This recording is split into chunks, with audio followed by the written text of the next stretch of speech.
నమస్తే, welcome to sakshiyeducation.com. నేను Saranya. UGC net December 2025కు సంబంధించిన నోటిఫికేషన్ విడుదలైంది. అయితే ఇందుకు సంబంధించిన దరఖాస్తులను అభ్యర్థులు ఇప్పటికీ చేసుకుంటున్నారు.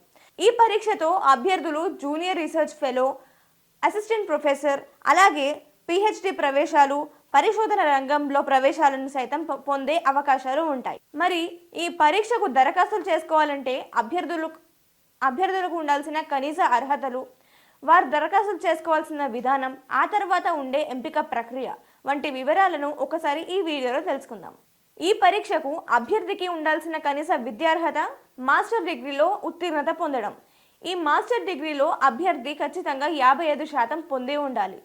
మరి ఓబీసీ, ఎన్సీఎల్, ఎస్సీ, ఎస్టీ, దివ్యాంగులు, థర్డ్ డిగ్రీ అభ్యర్థులకు మాత్రం 50% ఉత్తీర్ణత ఉంటే సరిపోతుంది. దీంతో పాటు అభ్యర్థులు ఒకవేళ వారు ఫైనల్ ఇయర్ చదువుతున్నట్లయితే వారు కూడా ఈ దరఖాస్తులు చేసుకోవడానికి అర్హత పొందినవారు. ఇక వయసు విషయానికి వస్తే డిసెంబర్ 1వ తేదీ నాటికి అభ్యర్థి 30 ఏళ్లకు పైగా మించకూడదు. రిజర్వ్డ్ కేటగిరీ అభ్యర్థులకు 5 ఏళ్ల వయోసడలింపు ఉంటుంది. ఇక పిహెచ్డి అండ్ అసిస్టెంట్ ప్రొఫెసర్ వారికి మాత్రం ఏజ్ లిమిట్ అనేది లేదు.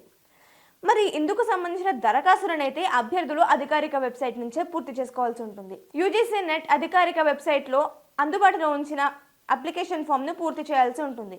అందులో అభ్యర్థి, వారికి సంబంధించిన పర్సనల్, ఎడ్యుకేషన్ అండ్ ప్రొఫెషనల్ ఇటువంటి డీటెయిల్స్ని వాళ్ళు ఫిల్ చేయాల్సి ఉంటుంది. అంతేకాకుండా అప్లికేషన్ ఫామ్లో అడిగిన డాక్యుమెంట్స్ని సైతం వారు పూరించాల్సి ఉంటుంది. ఇది దరఖాస్తుల వివరాలు. అభ్యర్థులకు కంప్యూటర్ ఆధారిత పరీక్షను నిర్వహిస్తారు.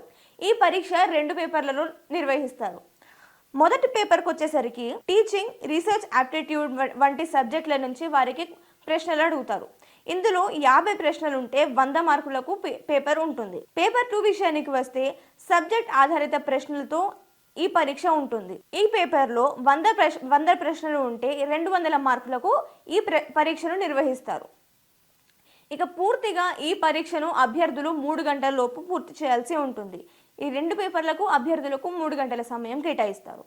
ఇక సబ్జెక్టుల విషయానికి వస్తే సబ్జెక్టుల పరంగా చూసుకున్నట్లయితే adult education, anthropology, Arabic, commerce, computer science, economics, English, history, library science, linguistics, sociology, political science, physics, chemistry, management, psychology వంటి సబ్జెక్టుల నుంచి వారికి ప్రశ్నలు వస్తాయి.